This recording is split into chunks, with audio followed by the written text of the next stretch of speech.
चलिए अब लोग चलते हैं। यूपीएससी 2019 में संभवतः ये पूछा गया है, कहीं पर भी गरीबी हर जगह की समृद्धि के लिए खतरा है। अंग्रेजी में poverty anywhere is a threat to prosperity everywhere. ठीक है, कहीं पर भी गरीबी हर जगह की समृद्धि के लिए खतरा है। ये टॉपिक है निबंध का। जाहिर ये टॉपिक कंक्रीट है या एब्स्ट्रैक्ट है, मूर्त है या अमूर्त है? अमूर्त है। तो इसमें हम समझेंगे पहले अमूर्त चिंतन पर आधारित जो टॉपिक होता है उसमें क्या करते हैं, कीवर्ड खोजते हैं। कीवर्ड इसमें है गरीबी, दूसरा समृद्धि। गरीबी के क्या अर्थ हो सकते हैं, डायमेंशन हो सकते हैं वो। समृद्धि के क्या डायमेंशन हो सकते हैं वो। समृद्धि का मतलब क्या, खुशहाली, संपन्नता, ठीक है, भरपूर होना। गरीबी मतलब अभाव, बुनियादी जरूरतों को जुटा नहीं पाना, कुपोषण, भूखमरी, दुर्दशा, अभाव, वंचना, ये क्या है, गरीबी है। तो ये जो भूखमरी है, कुपोषण है, अभाव है, वंचना है, असंतोष है, हिंसा है, गरीबी से जुड़ा हुआ है। तो ये क्यों खतरा है, अभाव या वंचना, ठीक है, विपन्नता क्यों खतरा है समृद्धि के लिए, खुशहाली के लिए क्यों खतरा है, यही कह रहा है ना। तो क्यों खतरा है हमें ये समझना पड़ेगा। क्यों, किस तरह गरीबी समृद्धि के लिए खतरा पैदा करती है ये समझना पड़ेगा, और कितने तरीके से गरीबी समृद्धि पर असर डाल सकती है, उन तरीकों पर विचार करना पड़ेगा। गरीबी के परिणाम पर विचार करना पड़ेगा। समझ में आ रही बात है? इसमें आप सबसे पहले ये सेंटेंस जो है, वाक्य, उसका अर्थ तो समझ गए ना। अमूर्त चिंतन पर आधारित जो भी टॉपिक का है तो उसमें सबसे पहले उसका भावार्थ समझिए। अच्छा, भावार्थ समझ जाइएगा तब टॉपिक आसान हो जाए। उसके बाद क्या करना है, उस अर्थ को अपने जीवन के अनुभवों से, ठीक है, अपने जीवन के अनुभवों से और ज्ञान से, ठीक है, दो चीज से आप अर्जित करते हैं ना, अनुभव और ज्ञान। तो वो जो है उससे जीवन के प्रत्येक क्षेत्र में उसको फिट करना है, फिट करना है, और दिखाना है कि वो गरीबी जो है वह समृद्धि के लिए किस तरह खतरा है। क्लियर है? जीवन के प्रत्येक क्षेत्र में सेक्टोरल अप्रोच भी अपना सकते हैं, या फिर बिना सेक्टोरल अप्रोच बनाए भी लिख सकते हैं। सेक्टोरल अप्रोच में क्या, जैसे सामाजिक क्षेत्र में कहीं भी गरीबी है तो समृद्धि के लिए खतरा है, तनाव बढ़ेगा, हिंसा होगी। जो समृद्ध तबका है उसके विरुद्ध खड़ा होगा कौन, गरीब तबका। और रामधारी सिंह दिनकर की लाइन बहुत फेमस पंक्ति, शांति नहीं तब तक जब तक सुख भाग न नर का सम हो। मतलब तब तक शांति संभव नहीं है, तब तक शांति समाज में नहीं होगी जब तक सुख भाग न नर का सम हो। जब तक हर एक आदमी का सुख भाग, मतलब हर एक आदमी के हिस्से सुख जो हो वह क्या हो, समान हो।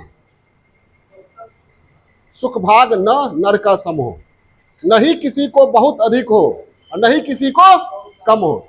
बहुत कम जिसके पास होगा वह बहुत अधिक वाले के अधिकता को छीनने का प्रयास करेगा, चाहे हथियार से हो या जिस जैसे भी हो, बराबर करने का प्रयास करेगा। तो पारिवारिक स्तर पर है गरीबी, अगर है, अगर एक भाई गरीब है और दूसरा भाई काफी अमीर है, पारिवारिक विघटन होगा ना, ज्यादा दिनों तक एकता नहीं रहेगी। परिवार आज तो दिखाई पड़ता है, परिवार में लोग जमीन के लिए, पैसे के लिए भाई भाई की हत्या कर रहे हैं, सामान्य बात हो गया है। भाई बहन में भी होता है, बहन बहन में, ठीक है। एक हरियाणा की घटना है, एक बहन ने अपने पति के साथ मिलकर 7 भाई को काट डाला जमीन के विवाद के कारण। समझ में आई बात? तो जहां भी गरीबी होगी वहां कुटहन होगा, असंतोष होगा, हिंसा होगा, और वो किसके लिए खतरा होगा, समृद्धि के लिए खतरा होगा। ठीक है, एक गांव में एक व्यक्ति दिया ले आया। उस गांव में कभी दिया जलता नहीं था, शाम होते ही लोग अंधेरे में सो जाते थे। शाम होते ही जिस व्यक्ति ने दिया लाया उसने दिया जलाया, पूरे गांव वाले देखने लगे कहां से रोशनी आ रही है। गांव में चर्चा का विषय बन गया और स्पर्धा का विषय बन गया, ईर्ष्या का विषय बन गया, क्योंकि एक जगह समृद्धि की रोशनी थी, बाकी जगह अंधकार की गरीबी थी, गरीबी का अंधकार था। तो बाकी लोगों ने सोचा दो तरीका है, या तो हम सभी शहर से दिया ले आए या फिर उस दिया को बुझा दे समानता के लिए। तो आसान कौन होगा? उस दिया को बुझाना। तो कहीं की भी गरीबी क्या है? समृद्धि के लिए खतरा है। क्लियर है? ये लाइन बहुत अच्छा लाइन है। गरीबी, हमारे यहाँ जो नक्सलवाद है, ठीक है, उसका एक कारण क्या है? गरीबी है। नक्सलवाद पर एक फिल्म बनी है, चक्रव्यूह फिल्म, प्रकाश झा है की फिल्म है। और चक्रव्यूह फिल्म बनी है, और उस चक्रव्यूह का लाइन जो है वो बता रहे हैं। बस्तर भी तो है ही, वो लेटेस्ट बना है। चक्रव्यूह फिल्म कुछ दिनों पहले बना था। उसमें है देख लिया तेरी सरदारी रे, अब तो हमारी बारी रे ना। तो तुम्हारी सरदारी देख लिए, सरकार में रह के क्या किए हमारे लिए, वो हो गया खत्म। अब हमें शासन करना है। महंगाई की महामारी ने हमरा भट्ठा बैठा दिया, चले हटाने गरीबी, गरीबों को हटा दिया। शरबत की तरह देश को गटका है गटागट, आम आदमी की जेब हो गई है सफाचट। उसमें ये नक्सलवादी जो है लोग वो फिल्म में गा रहे हैं। ठीक है, उसके बाद आगे क्या है? अंबानी हो या बाटा, बिरला हो या टाटा, सबने अपने चक्कर में देश को है काटा। अरे हमरे ही खून से इनका इंजन चले धकाधक, आम आदमी की जेब हो गई है सफाचट। यहाँ जो बोलने वाला है नक्सलवादी, जो नक्सली विचारधारा से प्रभावित है, और निशाना कौन है? अमीर वर्ग, अंबानी, बाटा, टाटा, ये वर्ग है। तो हर जगह कहीं भी गरीबी, हर जगह की समृद्धि के लिए खतरा है। क्लियर है? तो ये है। तो क्यों कहा गया, समझ गए ना? उसमें क्यों लगाइए? अमूर्त चिंतन पर आधारित जो भी लेख निबंध है, निबंध का टॉपिक, पहले तो अर्थ समझिए। क्या अर्थ समझिए? ये बता चुके हैं कि इसका अर्थ, आशय क्या है, फिर क्या करना है। नहीं, सबसे पहले तो वर्ड निकालिए, शब्द, की वर्ड जिसको कह दो, जो महत्वपूर्ण वर्ड है। जैसे इसमें गरीबी है और समृद्धि है। उसके बाद अर्थ समझिए, उसके बाद क्वेश्चन लगाइए, क्यों कहा गया ऐसा, क्यों कहा गया? अभी हम लोग उसी पर बात कर रहे थे ना, क्यों कहा गया ऐसा, क्वेश्चन लगाइए। क्यों, कैसे खतरा है, कैसे खतरा है ना? क्यों खतरा है, कैसे खतरा है? ठीक है। उसके बाद क्या होना चाहिए कि खतरा ना रहे? जब विचार करेंगे तो सभी चीज पर ना, क्या होना चाहिए कि खतरा ना रहे? क्या होना चाहिए? सिंपल सा, दिनकर की पंक्तियां जो कहा है, सुख भाग सभी का क्या हो, समान हो, सबको उसकी जरूरत के अनुसार मिले। तो कोई भी हथियार उठाना नहीं चाहता है। दुनिया में हर एक व्यक्ति अपने परिवार के साथ सुख शांति से रहना चाहता है, कोई भी हथियार उठाना नहीं चाहता है। हमारे यहाँ क्या कहावत है, पीठ पर लात मार लो भैया, पेट पर मत मारो। तो अगर पेट भर जाए तो हमारे यहाँ संतोषं परमं सुखम, लेकिन पेट पर जब लात पड़ता है तब भूख में से रिरियाती हुई मुट्ठी का नाम गया है, और भूख में तनी हुई मुट्ठी का नाम है नक्सलवादी। भूख में तनी हुई मुट्ठी का नाम है नक्सलवादी। ठीक है, भूखे व्यक्ति को क्या लगता है कि हमारी भूख का सबसे ये कारण जो है, चारों तरफ खाने वाला सब है, इतना ने खा लिया है कि हमारे हिस्से कुछ बचा ही नहीं है। भूखा व्यक्ति का सबसे पहला धर्म क्या है? भोजन। सब भूखा व्यक्ति का सबसे पहला धर्म भोजन। ठीक है, जब भूखे हो तो पहले भोजन पर ध्यान दीजिए। एक हॉल्ट थेरेपी जानते हैं? हॉल्ट थेरेपी, हॉल्ट थेरेपी मतलब हुआ कि एच फॉर हंगर। जब आप भूखे हो तो कोई निर्णय मत लीजिए, भूखे हो तो कोई निर्णय मत लीजिए। कोई निर्णय क्या हो सकता है? नेगेटिव भी हो सकता है। ए फॉर एंगर, जब गुस्सा हो तब भी निर्णय मत लीजिए, चुप रहिए। क्या? आक्रामक हो सकता है। इसी तरह एल भी है, टी भी है, हॉल्ट। चलिए आगे बढ़ते हैं हम लोग। तो ये होना चाहिए। इसके बाद आप डायमेंशन पर चलिए। तो आप शुरू कर सकते हैं, जैसे मैंने कहा भूमिका भूमिका शुरू कर सकते हैं कैसे? कोटेशन से। हाँ हाँ, अभी जो गाना है, महंगाई की महामारी ने हमरा भट्ठा बिठा दिया, चले हटाने गरीबी गरीबों को हटा दिया, शरबत की तरह देश को गटका है गटागट, आम आदमी की जेब हो गई है सफाचट। ठीक है, ये नक्सली विचारधारा पर आधारित संगीत के की 4 पंक्तियां यह सिद्ध करती है, यह बताती है कि नक्सलवाद का एक बड़ा कारण क्या है? गरीबी है।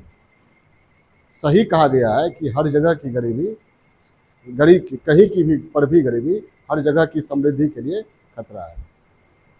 ठीक है, तो आप शुरू कर सकते हैं। वही चक्रव्यूह फिल्म का गाना, क्या प्रस्तावना। आज आप लोग को ये समझाते हैं बढ़िया से, प्रस्तावना या भूमिका जिसको कहते हैं। निबंध का 3 पार्ट बताए थे ना, क्या क्या? भूमिका, मेन बॉडी और उपसंहार या निष्कर्ष, 3। तो इसमें क्या प्रस्तावना में रिपोर्ट, इंडेक्स, कविता, शायरी, कहानी, ठीक है, ये सब शैली बता चुके हैं। इसमें क्या? महंगाई की महामारी ने हमरा भट्ठा बैठा दिया, चले हटाने गरीबों को। यहां से शुरू कर सकते हैं, या फिर दमदार कोई कविता या शायरी से शुरू कीजिए ना, तो पढ़ने वाला शुरू से ही मस्त रहेगा, नहीं रहेगा? अब रिपोर्ट और इंडेक्स से भी शुरू किया जा सकता है, लेकिन वो पढ़ने वाले के ना जोश नहीं आएगा, थोड़ा रूखा सूखा लगेगा।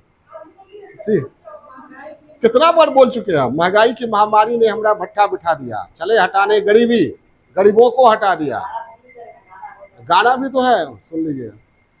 उसके बाद रामधारी सिंह दिनकर की जो पंक्तियां हैं, शांति नहीं तब तक जब तक सुख भाग। देखिए लिखा कैसे जाता है, आप लोग समझिए। शांति नहीं तब तक जब तक सुख भाग न नरका सम हो, नहीं किसी को बहुत अधिक हो, नहीं किसी को कम हो। ठीक है, ये भी हो सकता है। और क्या हो सकता है? ये भी हो सकता है, भगवान कृष्ण ने दुर्योधन को हस्तिनापुर के दरबार में कहा था, दे दो केवल 5 ग्राम, रखो अपनी भूमि तमाम, दुर्योधन वह भी दे न सका, आशीष समाज की ले न सका। ठीक है, उल्टा हरि को बांधने चला, जो था असाध्य उसे साधने चला। ठीक है, पांडवों की गरीबी कौरवों के लिए खतरा थी, कौरव समझ नहीं पाए, कृष्ण का संदेश समझ नहीं पाए, फलतः महाभारत हुआ, समूल वंश सहित कौरवों का नाश हुआ और पूरे भारतवर्ष में जमकर हिंसा हुआ, शायद ही कोई राज परिवार विनाश से बचा रहा। उसका कारण क्या है? पांडवों की गरीबी। अगर पांडवों को गरीबी को दूर कर देता दुर्योधन, कृष्ण के मांग को मानकर, क्या कृष्ण ने कहा? कृष्ण ने क्या कहा? दे दो केवल 5 ग्राम, केवल 5 गांव दो, उसी के राजस्व से ये लोग रह लेंगे, रखो अपनी भूमि तमाम। इससे भी लाइन शुरू कर सकते हैं। ठीक है, दे दो केवल 5 ग्राम, रखो अपनी भूमि तमाम, दुर्योधन वह भी दे न सका, आशीष समाज की ले न सका, उल्टा हरि को बांधने चला, जो था असाध्य उसे साधने चला। डगमग दिग्गज बोले, भगवान कुपित होकर बोले, जंजीर बढ़ा अब साध मुझे, हाहा दुर्योधन बांध मुझे। ठीक है, यही है लाइन ना, ऐसा ही है पूरा। ठीक है, गोदान में क्या है? तो समृद्धि के लिए खतरा है ये। गोदान में एक जगह कहा गया है, घोड़ी, गोदान का जो नायक है होरी है, एक सीमांत कृषक है, तो होरी कहते हैं कि आजकल मोटा होना बेहयाई है। ठीक है, 100 को दुबला करके तब कोई एक मोटा होता है, नहीं समझे? आज मोटा होना बेहयाई है, 100 को दुबला करके तब कोई एक मोटा होता है। तो यहाँ गरीब होरी का असंतोष किसके प्रति है? मोटे व्यक्ति। मोटे व्यक्ति का मतलब यहाँ क्या हुआ? समृद्ध, धनी, अमीर व्यक्ति के प्रति। ये भी लाइन से शुरू कर सकते हो, ठीक है। बहुत है जिसपे आप शुरू कर सकते हैं। मोटा होना बेहयाई है।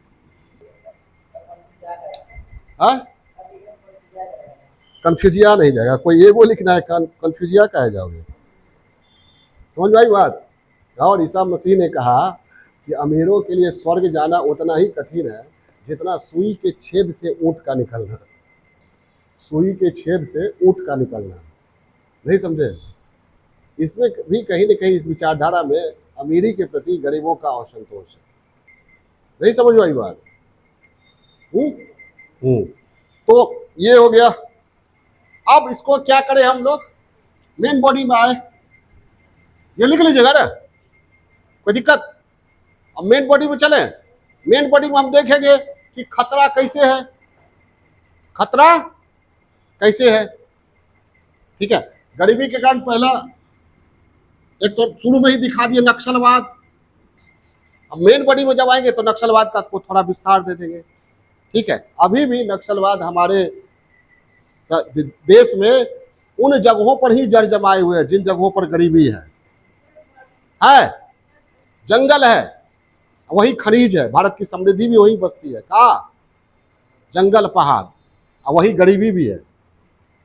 और वहां की जो समृद्धि है वहां के लोगों के लिए जब उपयोग नहीं होता है, उपयोग होता है विकसित औद्योगिक शहरों के लिए, समृद्ध वर्ग के लिए, ठीक है। तो नक्सलिज्म जो है ये हुआ गरीबी के कारण। और नक्सलिज्म जो है वह क्या है? जो वर्तमान व्यवस्था है वह विरोधी है, ठीक है। और संतोष किसके प्रति है? इनका टारगेट कौन है होता है?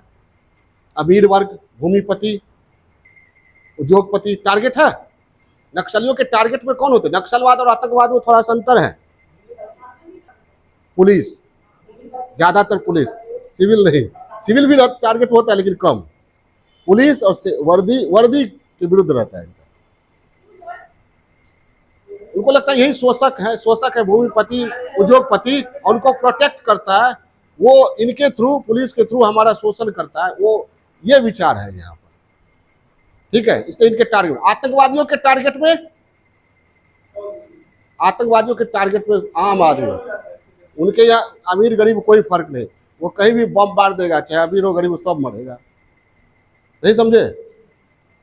कोई शहर पर बम गिराया गया, या मुंबई में जब कसाब ढूंढ रहा था तो देख थोड़ी रहा था कि हिंदू कौन है, मुसलमान कौन है, अमीर कौन है, गरीब कौन है। तो बगैर भेदभाव के सब पर गोली चला रहा था, ठीक है।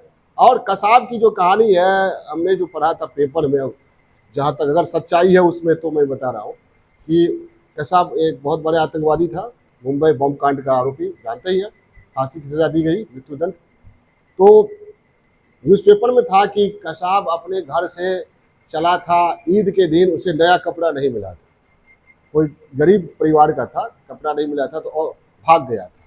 और भाग गया तो किसी के बहकावे में आकर किसी ने उसका ब्रेन वॉश किया और जन्नत का रास्ता दिखा दिया। समझ आई बात? ठीक है। ठीक ढंग से सोच विकसित नहीं था, उसे लग रहा था कि जो हमें सिखाया जा रहा है वही दुनिया है, और फिर अंजाम कहा क्या हुआ। तो उसकी गरीबी मुंबई के लिए क्या हो गया? अभिशाप हो गया। उस दिन तो अभिशाप था ना, मारे गए सभी लोग। समझ आई बात? तो कहीं की भी गरीबी, हर जगह की समृद्धि के लिए नक्सलवाद हो गया, आतंकवाद, ठीक है। आतंकवाद का भी मूल कारण है गरीबी। आतंकवाद में जो भी विचारधारा लेकर आतंकवाद आज पूरे विश्व में है, ठीक है, उस विचारधारा के आधार पर लड़ने वाले, उस विचारधारा के आधार पर लड़ने वाले, गोली चलाने वाले, बंदूक चलाने वाले गरीब युवा ही होते हैं, गरीब युवा ही होते हैं, ठीक है। जितने आतंकवादी संगठन है, हमास है, हिजबुल्लाह है, जो भी है संगठन है, सबके आप चीफ देखिए, बड़े बड़े लोग हैं, लेकिन लड़ते और मरते कौन है? युवा। कौन युवा? गरीब युवा, ठीक है। तो और सोमालिया है, हैती है, ये सब जगह गरीबी है, आतंकवाद का शरण स्थल बना हुआ है। ठीक है, कतर में आतंकवाद है, लेकिन कतर जो है हमास का मुख्यालय है, और वो पोषक है वहाँ, क्या कहते हैं, फिलिस्तीन में या उसके आसपास जो आतंकवाद है वहाँ से समर्थन दिया जाता है। हाँ? अफगानिस्तान में देखिए गरीबी, ठीक है, तो वहाँ से खड़ा हुआ अलकायदा, जो अमेरिका की समृद्धि के लिए खतरा हुआ। ट्विन टावर गिरा दिया गया, ट्विन टावर गिरा, तब कहाँ से ओसामा बिन लादेन ने गाइड किया उसको, उस घटना को, उस पूरी प्रक्रिया को? अफगानिस्तान से ना। तो गरीबी और जहालत आतंकवाद को बढ़ा पोषण करती है। क्या? कहाँ? अरेबियन कंट्री में आतंकवाद ज्यादा पनपता है। तो अफ्रीकन कंट्री में भी आतंकवाद है, वहां भी है। सोमालिया कहाँ है? ठीक है, नहीं, ये नहीं है कि अरेबियन कंट्री में ही आतंकवाद है, ठीक है। अब ये है ना,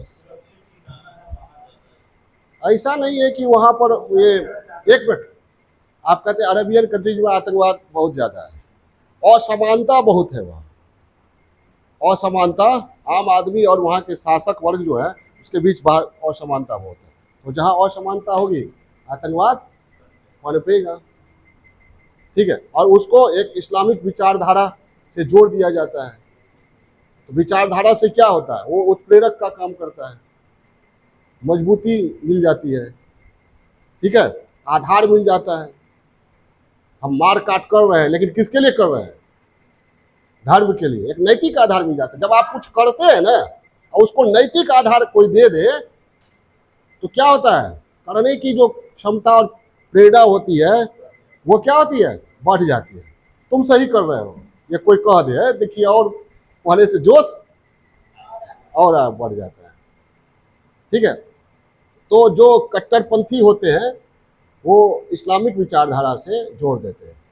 अब इस्लामिक विचारधारा की व्याख्या गलत तरीके से हो जाती है। ऐसा नहीं कि इस्लाम आतंकवाद को बढ़ावा देता है, ठीक है, ये सही नहीं है। ये कहना कि इस्लाम आतंकवाद को बढ़ावा देता है, ये सही नहीं है। कोई भी धर्म आतंकवाद को बढ़ावा नहीं देता है। कोई भी धर्म है वो आया इंसानों को सभ्य बनाने के लिए, शांति लाने के लिए, झगड़ा फसाद खत्म करने के लिए। लेकिन हाँ, धर्म का दुरुपयोग जरूर होता है इतिहास में, चाहे कोई धर्म हो, बौद्ध धर्म हो, ईसाई धर्म हो, हिंदू धर्म हो, चाहे वो मुस्लिम हो, धर्म का दुरुपयोग हमेशा से होता रहा है, ठीक है। यह जेरूसलम को लेकर ईसाइयों और मुसलमानों में सदियों तक युद्ध चलता रहा, यहूदियों में आज तक हो रहा है, ठीक है। तो इसलिए चलिए, आतंकवाद जो है उसका एक बड़ा कारण क्या है, गरीबी है, ठीक है। भले ही इसको आप जोड़ दीजिए इस्लामी विचारधारा से, ईसाइयत से, राष्ट्रवादी विचारधारा से, ठीक है, उग्रवादी, कुछ भी से जोड़ दीजिए, लेकिन बड़ा कारण इसका क्या है, गरीबी। जो युवा होते, चाहे मुस्लिम हो, हिंदू हो, बौद्ध हो, ईसाई हो, किसी देश के हो, जो युवा मरते मारते हैं सब गरीब पृष्ठभूमि से होते हैं, ठीक है। अधिकांश उसमें क्या होते हैं, गरीब पृष्ठभूमि से होते हैं। क्लियर है? और जब गरीबी कहीं भी है तो गरीबी को जो परिभाषित किया जाता है इकोनॉमी में, क्या, जब व्यक्ति अपनी बुनियादी जरूरतों को जुटा पाने में सक्षम नहीं होता है तो व्यक्ति की इस स्थिति को गरीबी कहते हैं, और व्यक्ति को गरीब कहा जाता है, यही ना। तो बुनियादी जरूरतों को जब जुटा पाने में सक्षम नहीं होगा तो क्या करेगा, बुनियादी जरूरतों को अगर नहीं जुटा पाएगा तो जिंदा रहने के लिए तो कुछ करना पड़ेगा। तब अपराध, अनैतिक कार्य और संगठित अपराध जहाँ पनपता है हर शहर में, उसमें गरीब बच्चे ही शामिल होते हैं। गरीब बच्चों को शामिल किया जाता है। अब फिल्मों में दिखाया जाता है कोई गरीब बच्चा है, भूखमरी, कुपोषण का शिकार है, भूख मिटाने के लिए वह चोरी करता है, और बड़ा बड़ा गैंगस्टर जो है उसको देखता है, उसको लेता, उसकी भूख मिटा करके, उसके घर की गरीबी दूर करके उसको अपना सपोर्टर बना लेता है। आका बन जाता है। तो उसके बाद वही गरीब बच्चा बड़ा होके बड़ा बड़े बड़े कार्य को अंजाम देता है। एक फिल्म देखे होंगे जिसमें दिखाया है कि दो व्यक्ति है, जूता पॉलिश के लिए जूता रखता है, ठीक है, और कहता है पैसा कितना हुआ, तो बच्चा शायद कहता है 1 रुपया। तो जो अमीर व्यक्ति है पॉलिश होने के बाद रुपया फेंक के चल देता है। तो उसमें वो कहता है नहीं उठा के लाओ, ऐसे नहीं लेंगे। तो दूसरा कहता है तुम्हारी इतनी हिम्मत। तो पहला अमीर व्यक्ति जो वो कहता है नहीं नहीं रुको रुको, उठा के देता है। कहता है ये लंबी रेस का घोड़ा है, ये बच्चा लंबी रेस का घोड़ा है। फिर उसको किसी तरह अपने साथ ले जाता है और फिर वो जो चाहता था वो बनता है आगे चलकर। क्लियर है? तो क्या होता है गरीबी के कारण? संगठित अपराध, कानून और व्यवस्था, भिक्षावृत्ति, वेश्यावृत्ति, कानून व्यवस्था की स्थिति क्या होती है? बिगड़ती है। ठीक है, अरे संगठित अपराध क्या करेगा? कानून व्यवस्था बिगड़ेगा ना। पॉकेट मारी, चोरी चकारी, ये सब वो सब। और संगठित अपराध से क्या होता है? तस्करी, मादक पदार्थ, अपहरण। क्या करते हैं लोग? अपहरण करते हैं किसका? जो करोड़ों दे। और अपहरण जिसका कर रहा है उसको उठाने वाला कौन रहता है? गैंगस्टर का कोई वो गरीब पृष्ठभूमि का बच्चा जो वहां शामिल हो गया है। कानून व्यवस्था की स्थिति खराब होती है। और गरीबी के कारण लोग प्रवास करते हैं। कहाँ? शहरों में, दूसरे राज्यों में। तो वहां उत्पन्न होता है तनाव, सामाजिक तनाव उत्पन्न होता है। जहां वे जाते हैं वहां के लोगों को लगता है कि हमारा रोजगार छीनने आया है। क्षेत्रवाद की भावना पनपती है, मारकाट होता है, हिंसा होती है। फलतः क्या होता है? वहां की इकोनॉमी क्या होती है? ठहर जाती है। प्रवास करते हैं लोग, बुनियादी सुविधाएं नहीं जुटा पाते हैं, ठीक से रह नहीं पाते, तो स्लम बस्ती, गंदी बस्ती जिसको कहता है स्लम बस्ती, जैसे मुंबई में है धारावी। बड़े बड़े अपराध, बड़े बड़े अपराधियों का उदय कहाँ हुआ है? आप देखिएगा बहुत सारे फिल्मों में दिखाया गया। धारावी शायद एशिया की सबसे बड़ी स्लम बस्ती मानी जाती है, धारावी। ठीक है, एक ये आया था, ये इसका धारावी पर एक वेब सीरीज भी आया है, धारावी बैंक। हाँ, सुनील शेट्टी की है। वाह, ये आप उसके बाद आइए गरीबी के कारण पर्यावरण प्रदूषण हो सकता है। गरीबी के कारण हाँ, कैसे?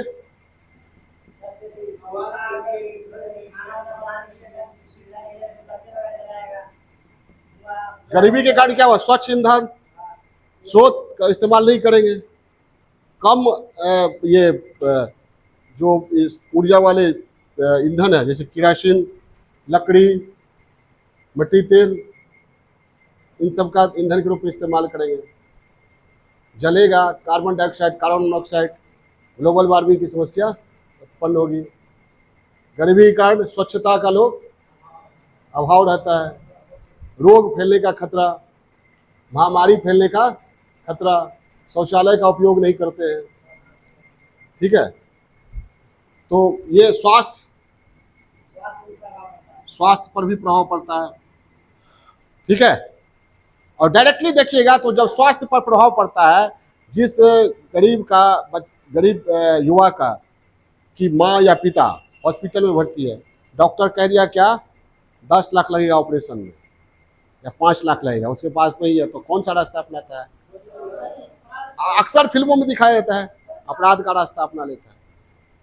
ठीक है, अब उसके दिमाग में होता है कि अभी मेरा उद्देश्य क्या है? अपनी माँ को बचाना है, चाहे जैसे हो जाए। हम सुनेंगे नहीं किसी का, ईमानदारी से या सच्चाई से। जब तक कमाएंगे तब तो माँ बचेगी ही नहीं, पिताजी बचेंगे ही नहीं। और अगर माँ पिताजी की मृत्यु हो गई, जो फिल्मों में दिखाई जाता है, तब क्या होता है? वो विद्रोही बन जाता है। क्या हो जाता है? विद्रोही, बहुत बड़ा क्रिमिनल, बहुत बड़ा अपराधी। और उसको बार बार अपने माँ पिता की मृत्यु याद आती है। अभाव में मेरे माँ पिता की मृत्यु हो गई, समाज का दुश्मन बन जाता है, बनता है। हाँ, तो ये हो गया। और और जहाँ भी ये गरीबी के कारण एक हमारे तरफ बिहार के मिथिलांचल में कहावत है, तानसेन कतेक तुलसीदास कतेक हेराल महिष बारक हेर में, बताते हैं। और तुलसीदास कतेक कालिदास कतेक घास छिलैत बागमती कछेर में, ऐसा ही है। मतलब कितना कालिदास, कितना तुलसीदास, कितना तानसेन, कितना रवि वर्मा नदी के किनारे घास छिल रहा है। हेराल महिषवारक हेर में, महिषवार मतलब भैंस चराने वालों के हेर में, हेर मतलब झुंड में खोया हुआ है। किसके कारण? गरीबी के कारण। उसको अवसर नहीं मिला। अगर उसको अवसर मिलता तो उसमें से कोई अंबानी बन सकता था, कोई अडानी बन सकता था, कोई बाटा बन सकता था, कोई टाटा बन सकता था, कोई बिल गेट्स बन सकता था, कोई हिंदुजा बंधु की तरह आगे बढ़ सकता था। समझ में आई बात? तो वो जो गरीबी है उससे नुकसान किसको होता है? सामाजिक नुकसान होता है। कोई वैज्ञानिक, ये एपीजे अब्दुल कलाम बन सकते थे, ठीक है, कोई आइंस्टीन बन सकता है उसमें, कोई बड़ा साहित्यकार शेक्सपियर की तरह बन सकता है, कोई बड़ा संगीतकार बन सकता है, फिल्मकार बन सकता है, लेकिन क्यों उसकी प्रतिभा कुंठित हो गई? प्रतिभा दम तोड़ देती है कहाँ? गरीबी के सामने।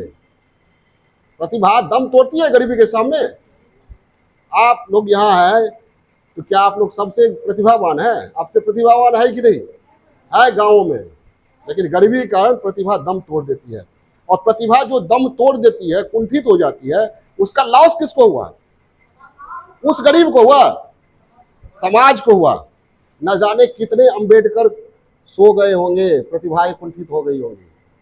एक अंबेडकर को मौका मिला, बाबा साहेब को मौका मिला, अवसर मिला, उन्होंने दिखा दिया कि प्रतिभा अगर को कुंठित नहीं किया जाए, अवसर मिले तो समाज के सबसे निचले हिस्से से भी सबसे ऊपर वर्ग का सबसे प्रतिभावान व्यक्ति बन सकता है। ठीक है, सिंबल ऑफ नॉलेज कहा गया ना बाबा साहेब अम्बेडकर को। उनको मिला अवसर, लेकिन सबको तो नहीं मिला, सबको नहीं मिला। तो ये भी एक, तो गरीबी जो है हर जगह की समृद्धि के लिए खतरा है। समृद्ध समाज और भी समृद्ध हो सकता है, और भी वैज्ञानिकों, ये साहित्यकारों, संगीतकारों, राजनीतिज्ञों के प्रतिभा का लाभ उठा सकता है। लेकिन गरीबी जो है सारी संभावना को क्या कर देता है? बंद कर देता है। समझ में आई बात? तो ये भी आप दे सकते हैं। गरीबी जो क्या करती है? प्रतिभा को, संभावना को क्या कर देती है? खत्म कर देती है। प्रतिभा को कुंठित कर देती है। संभावना। बांग्लादेश के थे मोहम्मद यूनुस, का नाम सुने होंगे आप, जिन्हें नोबेल प्राइज भी मिला। उनका कथन है कि अगर पीपल के पेड़ को गमला में रखा जाए तो वो बोनसाई बनकर रह जाएगा। वही है, गरीब बच्चा अगर अभाव में रहता है तो वो क्या हो जाएगा? कुंठित हो जाएगा, उसकी प्रतिभा खुलकर सामने ही नहीं आएगी। रवि वर्मा के बारे में आप लोग, फिल्म है रंग रसिया है ना, एक फिल्म बनी है ना राजा रवि वर्मा पर, जो बहुत बड़े चित्रकार थे, ठीक है, उनके बारे में देखिएगा। फिल्म में है कि वो एक पशुपालक परिवार में थे, और एक बचपन में वो पशु चरा रहे थे। एक मंदिर पर उन्होंने कुछ चित्र बनाया। राजा जब पूजा करने आया मंदिर में, देखा किसका चित्र बनाया हुआ, राजा पारखी था। बुलाया गया, किसका बनाया हुआ? सब लोग बच्चा को पकड़ कर लाया। उस बच्चा को राजा ने अपने महल में शिक्षा दीक्षा की व्यवस्था कराया। वही आगे चलकर बना राजा रवि वर्मा। जो हिंदू देवी देवताओं के फोटो जो देखते हैं आप लोग, रवि वर्मा ने ही फोटो ये सब आकार दिया।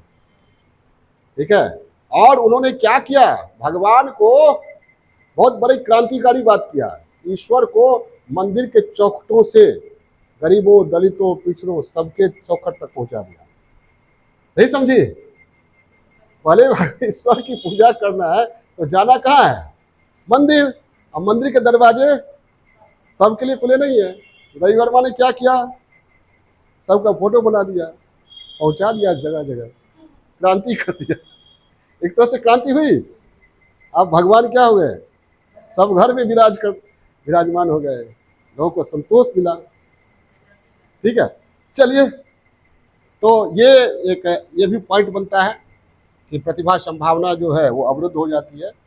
और 10वां पॉइंट, पॉइंट बहुत हो गया। और गरीबी जो है वो क्या, एक दुष्चक्र है, दुष्चक्र है। गरीबी एक दुष्चक्र है। गरीबी है तो आपका आय कम है, आय कम है तो बचत कम है, खपत ज्यादा होगा क्योंकि भोजन पर, बुनियादी सुविधाओं पर। बचत कम होगा, नहीं होगा। निवेश कम होगा, नहीं होगा। गरीबी बनी रहेगी। तो एक व्यक्ति गरीब है इसलिए कि वह गरीब है। एक अर्थशास्त्री का कथन है कि एक देश गरीब है क्योंकि वह गरीब है। क्यों कहा गया? तो वो दुष्चक्र है, उस दुष्चक्र से निकलना बहुत टफ। ये एक देश के लिए भी सही है और एक व्यक्ति के लिए भी सही है। तो गरीबी जो है समृद्धि के लिए खतरा है। समृद्धि की हर संभावना को अवरुद्ध कर सकती है कौन? गरीबी। क्लियर है? और गरीबी है, एक लास्ट एक और, गरीबी है तो क्या है? मांग क्या होगा? कम होगा। मांग कम होगा तो क्या होगा? उत्पादन कम होगा, रोजगार अवसर कम होंगे। और गरीबी जितनी बढ़ेगी मंदी की संभावना उतनी ही बढ़ेगी। और जब मंदी की संभावना बढ़ेगी तो बड़े बड़े अमीर लोग, बड़े बड़े कारखाने क्या हो जाएंगे? गिर जाएंगे, कोलैप्स हो जाएंगे। ठीक है? तो कहीं पर भी गरीबी हर जगह की समृद्धि के लिए खतरा है। ठीक है? तो क्यों कहा गया, यहीं पर हम लोग विचार कर रहे थे, कैसे खतरा है। हर तरह से विचार कर लिए ना 11 पॉइंट। इसमें तो आप लोग लिख लीजिएगा आराम से। हाँ, हम समझ गए थे कि आप लोग को कैसे हम पढ़ाए हैं, लिख सकिए, हम समझ गए थे। तो ये हो गया। इसके बाद अब आते हैं कि क्या होना चाहिए भाई, गरीबी दूर करने के लिए क्या किया जाना चाहिए। ठीक है? प्रयास क्या होना चाहिए, क्या होना चाहिए? हाँ, वो इकोनॉमी में जो आप सुझाव देते हैं ना, यहाँ भी दे सकते हैं, दे सकते हैं कि आधारभूत ढांचा और बुनियादी सुविधाओं की सुलभता होनी चाहिए, सबके लिए उपलब्धता होनी चाहिए। शिक्षा, स्वास्थ्य, स्किल डेवलपमेंट, व्यावसायिक शिक्षा, इन सभी पर जोर दिया जाना चाहिए। ठीक है? ये तो है ही। और क्या होना चाहिए? और क्या होना चाहिए? सर्वोदय की अवधारणा को लागू किया जाना चाहिए। ठीक है? ट्रस्टीशिप, ट्रस्टीशिप की अवधारणा का पालन अमीर वर्ग को करना चाहिए। क्या है ट्रस्टीशिप? ट्रस्टीशिप में कि व्यक्ति स्वयं को अपनी संपत्ति का स्वामी नहीं, ट्रस्टी समझे और अपनी बुनियादी जरूरतों को पूरा करने के बाद बचे अतिरिक्त धन का निवेश समाज कल्याण में करे। ठीक है? ये क्या है? ट्रस्टीशिप। अगर ये ऐसा है तो असंतोष, तो हिंसा की भावना उत्पन्न नहीं होगी। ठीक है? होगी भी तो वो असरदार नहीं होगी। अगर अमीर वर्ग गरीब वर्ग के प्रति संवेदनशील हो तो फिर गरीबों में तनाव और हिंसा की भावना उत्पन्न ही नहीं होगी। ठीक है? अकाल एक कविता है, अकाल और उसके बाद नागार्जुन की कविता है। उसमें है बड़े दिनों तक चूल्हा रोया चक्की रही उदास, बड़े दिनों तक कानी कुतिया सोई उसके पास, छिपकलियों ने भी बड़े दिनों तक छिपकलियों ने भी लगाई भीत पर गश्त, चूहों की तो हालत हो गई शिकस्त। मतलब अकाल के कारण, जो अनाज की कमी के कारण ये सब हो रहा है। दाने आए घर के अंदर बड़े दिनों के बाद, खुजलाई पाक कौए ने खुजलाई पाके बड़े दिनों के बाद, चमक गई घर भर की आंखें बड़े दिनों के बाद। तो बड़े दिनों के बाद दाने आते हैं। इसका मतलब है जो समाज का समृद्ध तबका है वह गरीबों के प्रति संवेदनशील नहीं है, नहीं तो दानों का अभाव ही गरीबों को झेलना नहीं पड़ता। ठीक है? तो कहीं की भी गरीबी हर जगह की समृद्धि के लिए खतरा है। ठीक है? थ्रेटनिंग है। वो भूखा आदमी, एक कविता है जो हम भूल गए हैं, भूखा आदमी जब भूख से उठता है तो फिर पूरा भूमंडल उसके इशारों पर नाचना शुरू कर देता है। ठीक है? मतलब वो हिंसा पर जब उतारू हो जाता है तो फिर कहीं की भी समृद्धि के लिए वह क्या हो सकता है? अभिशाप हो सकता है। सिंपल सा कारण है, कोई जिसको बहुत ज़्यादा पैसा, कारण नहीं मतलब ये बता रहे हैं, बहुत ज़्यादा पैसा हो जाता है, कोई गरीब व्यक्ति होता है, वो गैंग बना लेता है, जाके क्या करता है, अपहरण शुरू कर देता है, नहीं समझे, लूटपाट शुरू कर देता है। इसलिए कहा गया कहीं भी की भी गरीबी हर जगह की समृद्धि के लिए खतरा। ये फिलाडेल्फिया घोषणा पत्र अंतर्राष्ट्रीय श्रम संगठन के फिलाडेल्फिया घोषणा पत्र में कहा गया था 10 मई 1944 को। ILO अंतर्राष्ट्रीय श्रम संगठन के फिलाडेल्फिया घोषणा पत्र, क्या फिलाडेल्फिया घोषणा पत्र 10 मई 1944 को कहा गया था, घोषणा पत्र में था कहीं की भी गरीबी हर जगह की समृद्धि के लिए, कहीं की भी गरीबी हर जगह की समृद्धि के लिए खतरा है। ठीक है। कॉफी अन्नान ने भी कहा, संयुक्त राष्ट्र के महासचिव थे, चरम गरीबी कहीं भी मानव सुरक्षा के लिए खतरा है। जहां गरीबी चरम होगा वहां लोग क्या करेंगे, भूख मिटाने के लिए हिंसा पर उतार होंगे, लूटपाट करेंगे, लूटपाट करते करते करते अभ्यस्त लुटेरे बनकर समुद्री डाकू बन जाएंगे, बड़े बड़े डकैत बन जाएंगे। ठीक है। तो चरम गरीबी, कहीं भी चरम गरीबी मानव सुरक्षा के लिए खतरा है। ठीक है, कोई प्रॉब्लम? ये लिख लीजिएगा आप लोग, हाँ लिख कर लाइएगा। Okay, bye.